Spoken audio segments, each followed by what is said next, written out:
नमस्कार दर्शकों, आपका स्वागत है आपके अपने चैनल जागरूक दिल्ली में। DCA कंसल्टेंट और स्टार्ट फ्लाई द्वारा इंटरनेशनल एजुकेशन कंक्लेव 2022 कार्यक्रम का आयोजन दिल्ली के शैंग्री-ला होटल में करवाया। शिक्षा ही समाज को अग्रसर करने का एकमात्र विकल्प है। महिलाओं के उत्कृष्ट जीवन के लिए शिक्षा एकमात्र सुनियोजित मार्ग है। डॉक्टर नीरजा गुप्ता द्वारा सराहनीय कदम उठाते हुए शिक्षा पर आधारित इस प्रकार के कार्यक्रमों का आयोजन करके गरीब व असहाय बालिकाओं की शिक्षा को बढ़ावा दिया जा रहा है। आपको बता दें कि इस कार्यक्रम में शिक्षा के विविध क्षेत्रों से शिक्षाविद, मीडिया कर्मी व उद्यमी मौजूद रहे।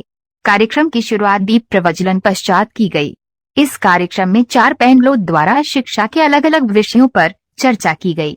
कार्यक्रम के पहले पैनल में Shri Indresh Ghosh, MSME chamber of commerce, doctor Ashwini Kumar Sharma, vice chancellor Symbiosis skills and professional university Pune, commerce, Shri Yugank Chaturvedi, महानिदेशक CPJ college of higher studies and school of law, Shri Chandrabhushan Sharma, professor Indira Gandhi Rashtriya Mukt विश्वविद्यालय नई दिल्ली और डॉक्टर प्रत्युष मणि त्रिपाठी ने महामारी के बाद शिक्षा पर असर के विषय पर चर्चा की। कार्यक्रम में मुख्य रूप से शिक्षा के विभिन्न पहलुओं पर चर्चा हुई व मानसिक विकास और क्षमताओं का विश्लेषण किया गया। देखिए, मैं आपको ये बताना चाहती हूँ कि वुमेन एजुकेशन को लेके मैंने काफ़ी पहले से ही काम करना शुरू किया था, जब मैं खुद पढ़ रही थी और मैं प्रिपरेशन कर रही थी PCS की।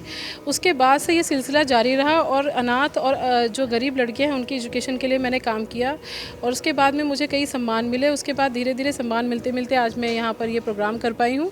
और इस प्रोग्राम का उद्देश्य यही है कि जो भी एजुकेशन की फील्ड में मेहनत कर रहा है, आगे बढ़ रहा है, लोगों को सपोर्ट कर रहा है, शिक्षा दान दे रहा है, तो उसको अप्रिशिएशन मिले, उसको अवार्ड मिले, यही इसका उद्देश्य है। नीरजा जी का आखिरी और फर्स्ट दोनों मकसद है सिर्फ मोटिवेशन और मोटिवेशन। जब मोटिवेट रहेंगे लोग तभी तो देश आगे बढ़ेगा। मोटिवेट रहेंगे तो कर्मशील रहेंगे, शिक्षित होंगे। शिक्षा अपने आप में एक वरदान है। शिक्षित होने से जीवन की सारी समस्याएं दूर हो सकती हैं। इस वजह से मैं शिक्षा के क्षेत्र में लोगों को आगे बढ़ाने के लिए इस तरीके के कार्यक्रमों को आयोजन करके या उसमें सहयोग करके अब समाज को आगे बढ़ाना चाहती हूँ। नीरजा जी, एक मैसेज जो एक नीरजा जी से काम नहीं चलेगा, कई लाखों करोड़ों नीरजा जी हो जो इस तरह की इसीलिए हम एक दूसरे से हाथ मिला रहे हैं। वुमेन सपोर्ट वुमेन कैंपेन चला रहे हैं। मैं खुद वुमेन सपोर्ट वुमेन कैंपेन चला रही हूँ, जिसमें अनाथ और अशिक्षित बालिकाओं की एजुकेशन के लिए हम लोग काम कर पाएँ और धीरे धीरे उनको एक दूसरे को सपोर्ट कर पाएँ। ये जो DC कंसल्टेंसी है, इसके द्वारा आयोजन, ये जो इंटरनेशनल एजुकेशनल कॉन्क्लेव 2022 का आयोजन किया गया, बहुत ही सार्थक है। क्योंकि जो कोविड का काल था, तो उस काल में किस प्रकार से टेक्नोलॉजी उभर के आई और व्यक्तियों ने घर बैठ के वो जो नुकसान उनको होने जा रहा था एजुकेशन का, वो सब उस टेक्नोलॉजी के थ्रू उनको मिलता रहा। तो ये बहुत अच्छा एक प्रकृति की तरफ से एक देन थी इस तकनीक के रूप में, तो बहुत अच्छा रहा। हमारे लिए भी बहुत गर्व की बात है कि हम इस प्रेस्टिजियस और इतने बड़े फोरम में आए हैं, जहाँ पे इंडिया से जगह जगह से डिफरेंट स्कूल्स आए हैं।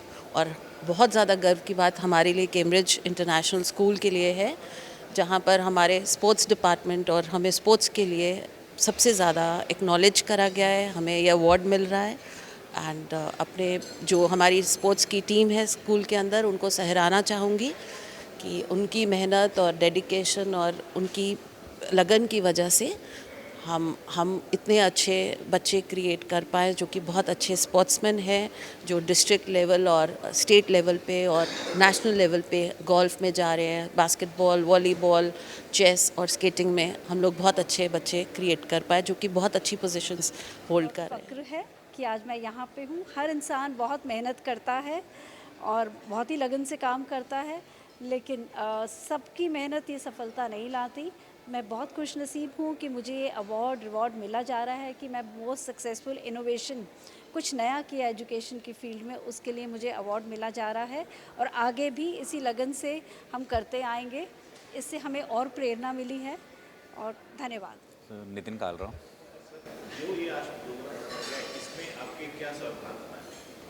इसमें यही है कैसे एक एंटरप्रेन्योरशिप या बिजनेस में इन्वॉल्व होकर अपने आप को कैसे समाज को आगे ले जा सकता है, कैसे हम अपनी लोगों को एम्प्लॉयमेंट दे के एजुकेट करके कैसे हम चीज़ों को आगे बढ़ा सकते हैं। सो उसके ऊपर एक चर्चा थी। Doctor CB Mishra, director principal Prudence group of school. देखिए, न्यू एजुकेशन पॉलिसी 2020 में कई बातों को बताया गया है और उसको इम्प्लीमेंटेशन करने के लिए कई स्कूलों में, कॉलेज में और इंटीग्रेशन करने की बहुत ज़्यादा आवश्यकता है। तो उसको लेके ये जो आज का कार्यक्रम है वो काफ़ी सक्सेसफुल प्रोग्राम हम कह सकते हैं, जिसमें आपस में इंडस्ट्री भी है और कॉलेजेस भी हैं और स्कूल एजुकेशन भी, जो तीनों मिलके आपस में एक लिंक बना रहे हैं। और आज से पहले शायद कोई ऐसा कार्यक्रम नहीं हुआ जिसमें तीनों चीज़ें एक ही प्लेटफॉर्म पर मिल पा रही हो। मैं doctor Lalit Kumar Sharma, Saint Andrews Institute of Technology and Management, Gurgaon से। बेसिकली पैनल में जो चर्चा हुई कि हमारे एजुकेशन के अंदर चैलेंजेस क्या क्या हैं, इंक्लूजन ऑफ डाइवर्सिटी, जो इंडिया के अंदर अलग अलग स्टूडेंट्स के सेक्शन हैं, हमारी सोसाइटी के अलग अलग सेक्शंस हैं, उनको हम एजुकेशन में किस तरीके से इंक्लूड कर सकते हैं और सभी को एक सेम एजुकेशन मिले, इन चीज़ों को लेकर सभी पैनलिस्ट ने डिस्कस किया था। जी, मेरा नाम अजीमुद्दीन है। ये एक एजुकेशन कॉन्क्लेव थी, बहुत ही ऑथेंटिक। इसका यही एक पर्पस था कि कैसे कोविड का क्या इम्पैक्ट पड़ा हमारी पुरानी एजुकेशन सिस्टम पे, नया एजुकेशन सिस्टम किस तरीके से होना चाहिए, एंड एक ब्लेंडेड लर्निंग होनी चाहिए कि वो ऑनलाइन डिजिटल भी हो, डिजिटल प्लेटफॉर्म्स पे भी हो और उसका फिज़िकल टच भी वो बना रहे। पुराना सिस्टम वर्सेस मॉडर्नाइजेशन का ये टच रहा। नमस्कार, मेरा नाम गुरनंदन सिंह है और मैं हेड एंड हार्ट ऑर्गेनाइजेशन को रिप्रेजेंट करता हूँ। और ये जो इवेंट है इंटरनेशनल एजुकेशन कॉन्क्लेव, ये हमारी आने वाली फ्यूचरिस्टिक एजुकेशन किस तरह से शेप अप हो रही है और क्या चैलेंजेस हैं और क्या नई चीज़ें डेवलप हो रही हैं उसके बारे में था। और हमारा जो एक्सपर्टीज़ और टॉपिक था वो है ब्रेन कैपेबिलिटीज़ को बढ़ाना। तो हम अपने ब्रेन को समझें, because brain being the most important organ हमारी बॉडी का, जो कि हमारे एक्शंस, हमारे थॉट्स, हमारे सेंसेस, इंटरनल ऑर्गन्स और एक्सटर्नल लिम्स को कंट्रोल करता है, उसकी क्षमताओं को कैसे बढ़ा सकते हैं, उसकी कैपेबिलिटी को कैसे और बेटर लेवल पे ले जा सकते हैं, जिससे कि हमारी प्रोडक्टिविटी, हमारी परफॉर्मेंस लाइफ में बेटर हो सके। तो यही हमारा कॉन्सेप्ट है, यही इसी पे हमारी रिसर्च है और इसी को लेके हम आगे चल रहे हैं। सो इस एजुकेशन कॉन्क्लेव में हम बहुत सारे जो एजुकेशनिस्ट आए हुए थे, प्रिंसिपल्स आए हुए हैं, उनके सामने अपने कॉन्सेप्ट को हमने रखा है और बहुत ही बेहतरीन रिस्पांस हमें इस एजुकेशन कॉन्क्लेव से मिला। तो my name is Vipul Tuteja and I am one of the directors with head and heart. देखिए सर, ये जो कॉन्सेप्ट है ये बेसिकली जापानीज़ कॉन्सेप्ट है जो हम इंडिया में लेके आए, और it's a proud moment for us कि after getting so much affection and love, जब हम शार्क टैंक के ऊपर आए और उसके बाद आज हमें इतना अफेक्शन मिल रहा है इस कॉन्सेप्ट को, की जो जानकारी है वो आज बहुत ज़रूरी है पूरे देश के लिए, क्योंकि ये जो कॉन्सेप्ट है ये बहुत ज़्यादा हेल्प कर सकता है हर इंडिविजुअल को उनकी ब्रेन कैपेबिलिटीज़ को एनहांस करने के लिए। सो ये जो कॉन्क्लेव है ये एक बहुत अच्छा इनिशिएटिव है, क्योंकि आज इतने प्रिंसिपल्स के साथ हम लोग मिल रहे हैं, इतने एजुकेशनिस्ट के साथ हम मिल रहे हैं और उनको पता चल पा रहा है कि ऐसा भी कोई कॉन्सेप्ट अवेलेबल है। So we are very happy for this initiative and I think it is going to really help a lot of people today after this conclave. आप बात करना चाहते हैं NEP और ऑप्टिमाइजेशन ऑफ ब्रेन के बारे में। तो मैं ये कहना चाहूँगी कि जो ये शिक्षा नीति NEP 2020 आई है, ये एक बहुत ही रेवोल्यूशनरी शिक्षा नीति है और अगर इसके कंप्लीट एथोस में हम इम्प्लीमेंट कर पाएँ तो इससे बढ़िया नीति कोई नहीं हो सकती। आगे इसमें बच्चों का भविष्य क्या लेके इसमें भविष्य जो बच्चों का है, ये तो स्काई इज़ द लिमिट। बच्चों का स्किल डेवलपमेंट, बच्चों का एटीट्यूड डेवलपमेंट, जो कि सबसे ज़्यादा इम्पॉर्टेंट है। नॉलेज आज की डेट में इम्पॉर्टेंट नहीं है, क्योंकि नॉलेज तो हमारे पास लैपटॉप में है, स्मार्टफोन्स में है, हमें कुछ याद नहीं करना। जिस तरह से हमारा पहले होता था या हम जब पढ़ते आ रहे थे तो रोट मेमोराइजेशन, जिसे कि रट्टाफिकेशन कहा जाता था, तो वही होता था। तो हम सिर्फ डेट्स याद करते थे। मेरे लिए हिस्ट्री एक चैलेंज था।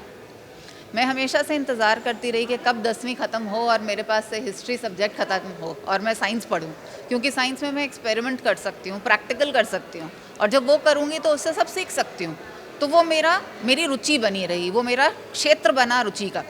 लेकिन आज जब हम बच्चों को हिस्ट्री के लिए घुमाने ले जाते हैं, इतिहास एक फाउंडेशन है जिसके थ्रू हम कुछ प्रोग्राम्स करते हैं, तो हम बच्चों को ले जाते हैं, कभी लाल किला ले जाते हैं, कभी जामा मस्जिद ले जाते हैं और वहाँ ले जाके उन्हें बताते हैं कि किस तरह का पत्थर इस्तेमाल किया गया, क्यों ये पत्थर इस्तेमाल किया, क्योंकि वो गर्मी में ठंडक देता है, या किस एंगल पे ये चीज़ बनी है, इस बिल्डिंग को बनाने के लिए इसके पीछे का लॉजिक क्या था उस समय के आर्किटेक्चर्स का।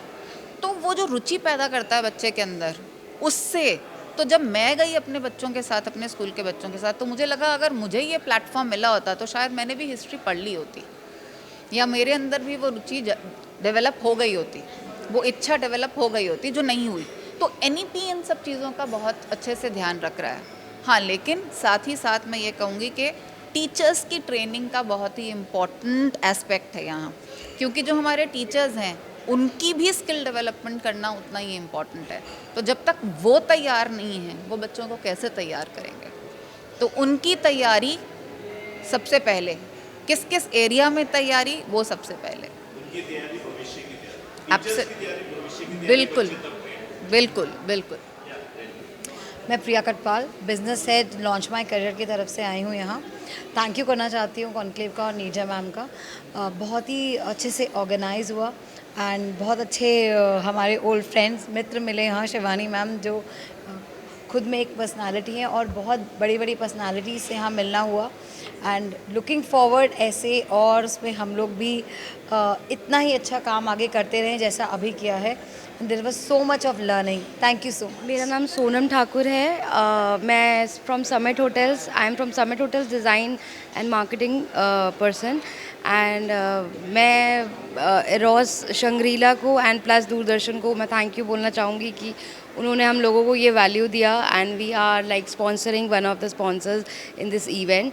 आई take this opportunity to thank you all of you and I am here to represent my company as a boutique chain of hotels for the Eastern Himalayan brands. We have 22 properties in authentic locations of Northeast and North like Rishikesh, Lansdowne, Lachung, Darjeeling, Kalimpong, Kaziranga and many more. Please come and visit us with your family, friends and explore the Himalayas because we are the authentic Himalayan company and we believe in like what our motto is exceptional value with the exceptional services and hygiene. Thank you so much.